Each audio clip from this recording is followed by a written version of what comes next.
Hey everyone, welcome back. Now that Berthe is no longer endgame, a lot of you may be farming it for your prestige weapons and or title counts for black and white. From what I've seen, there's a DPS shortage for farming this raid effectively due to it still being a little daunting for mid-game players. With this guide, I hope to ease up some of your concerns and struggles by showing how I and many others DPS this dungeon. For frame of reference, I've only farmed Berthe as a DPS class, FB twice for black and white. I currently have Aducer farming as a full support, but it's very passive, and I'm not concerned on teaching you all how to press buttons properly as a support class. I plan on covering both dungeons and all three phases in this video, so things will move fast. Feel free to pause and rewind as needed. I will also be adding in additional tips that are now relevant since my Berthe guide has become a bit dated. For those of you wondering, yes, I will be making the same DPS guide for Abyss, but we'll have separate updated tactics videos as well. And here's some general stuff before we begin.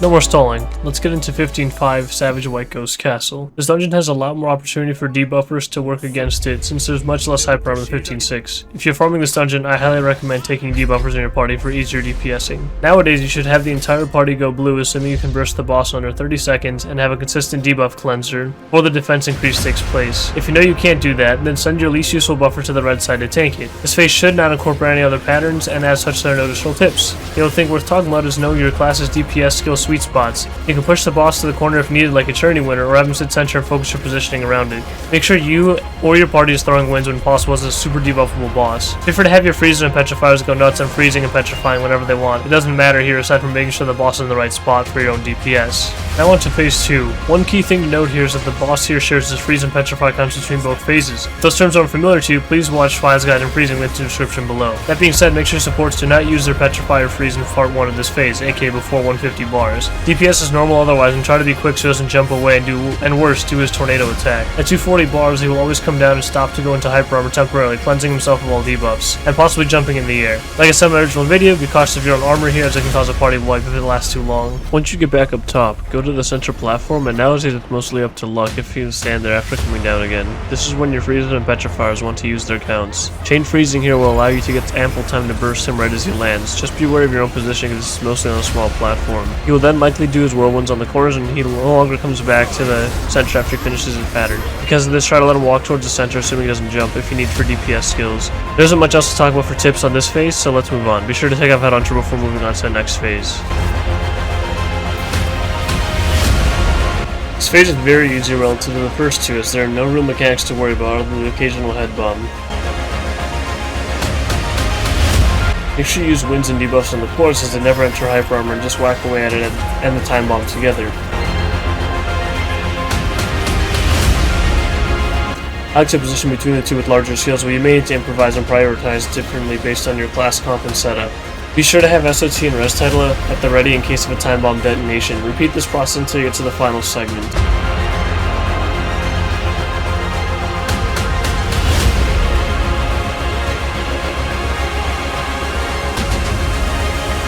I like to put Headhunter on before the last core to save time, but if you know you won't be able to put it with Headhunter on, you can wait.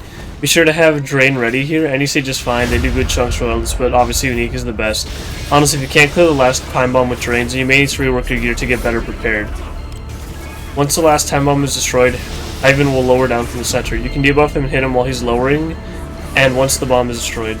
So prioritize doing that first. Your freezes and petrifiers can also hit him to stall his time in the lower state, which is generally the best time for all classes DPS. You still harvest it on stray head bombs if you need it, and be sure to lower him to the ground if your class needs it should he rise up again. That's all there really is to 15.5 DPSing. With the solid amount of debuffers and proper DPS positioning, this dungeon will be a breeze for anyone. 15.6 is a bit trickier due to the skill bans. This can also lead to inconsistency in runs because of being unlucky, but don't be too hard on yourself. That being said, it does take more skill than 15.5. I recommend making sure you can DPS in 15.5 before attempting to DPS here. This phase has some luck on the first ban. If you're farming, then this phase is a bit tricky, but I think because of how it works. The main mechanic to be worried of is that once we hit 150 bars, Berthe will double ban, and that can cause a lot of issues for a lot of classes. For farming, you want a DPS engage your overall DPS for freezing. Heavy Freezer and Petrifier support do their thing around 180 to 160 bars based on your own judgment.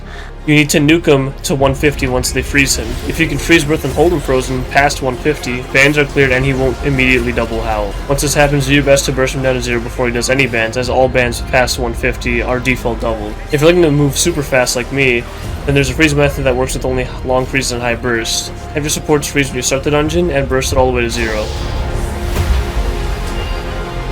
Learning how to adapt is one of the keys to properly DPSing. It is a bit better since the bans are fixed or at fixed intervals. The main thing to know about your class is if you are at head or hand. Here's some details on both.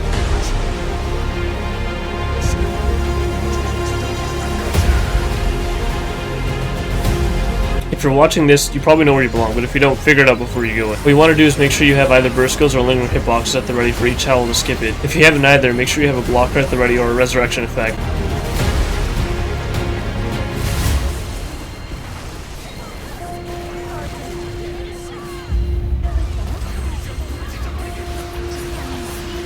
I can't skip well due to how RV works. But here's how lingering hitbox skips work for strong DPS classes like Antitheses.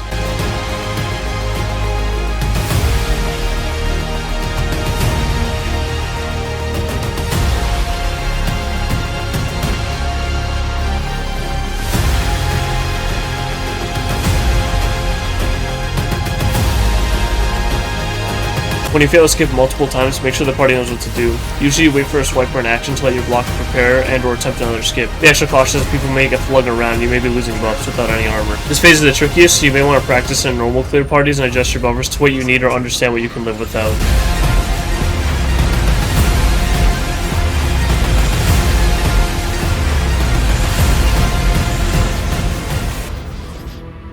This phase is very simple to DPS. Use all your buff skills here since the boss doesn't hyper armor for the most part.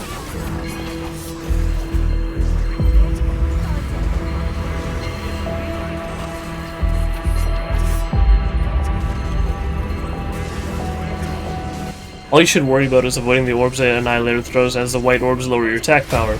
Be especially careful about the burst of orbs as the lasers follow right after. The main point here is that during lasers, an Annihilator is debuffable, so this is when you prioritize doing debuffs before doing your damage skills. Once the lasers go out, you must try to burst the boss below 150 bars so it does lasers 4 times instead of 2, and thus prolong to the debuffable state, aka the DPS period. If you don't kill the boss here, follow the patterns as normal, forward to stand, and position and work at your own pace. There's nothing else that's special about this phase.